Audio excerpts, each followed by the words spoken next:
لو انت داخل مجال الجرافيك عشان الفلوس فانت لازم تسمع الفيديو ده لحد الاخر.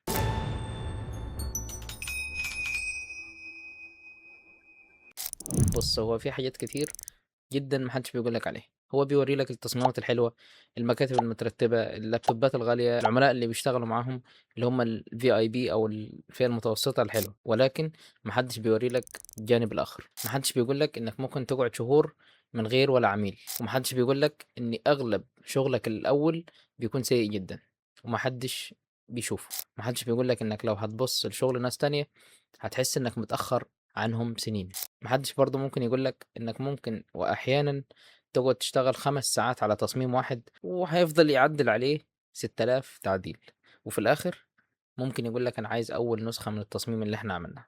محدش بيقول لك ان الجرافيك مش فوتوشوب وانستريتور بس، في تسويق وفي تواصل وفي فهم لدماغ العميل وفي صبر. صبر، صبر اكتر مما تتخيل.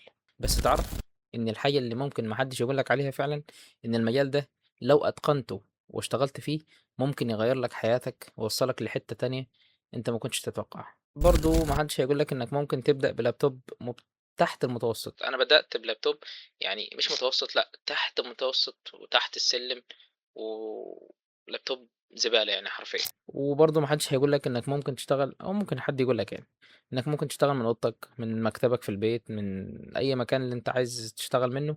فدي ممكن حد يقولها لك عادي، فطنشها عادي.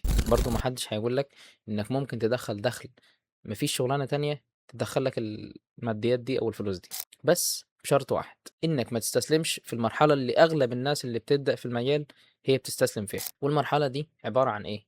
المرحلة دي عبارة عن ان شغلك سيء، ما حدش بيشوفه، او ما بيوصلش للعميل، او انت نفسك مش عارف تجيب دخل من المجال ده. مفيش عملاء ومفيش نتائج، اذا مفيش دخل، واللي اهم من ده كله مفيش انستراكتور او مفيش حد يوجهك، يعني يختصر عليك الطريق انك تتعلم دي وتسيب دي اهم من دي، وهكذا. مفيش حد بيوجهك. وخليني اقول لك ان الفرق بين المصمم اللي اختفى والمصمم اللي لسه مستمر واللي ناجح في شغله مش بس الموهبة. هو تتطلب موهبة وحس فني حلو، بس الأغلب الاستمرارية، إن ده استمر والتاني ده تنازل أو استسلم في أول مرحلة. وفي النهاية أنا عايزك تكتب لي بس في التعليقات أنت بقالك قد إيه في الجرافيك، وهل فكرت تسيب المجال ولا لأ، عشان أنا برضو فكرت أسيب المجال آلاف المرات. وما تنساش تشترك عشان الفيديو اللي جاي هيكون أقوى وأقوى من ده. السلام عليكم.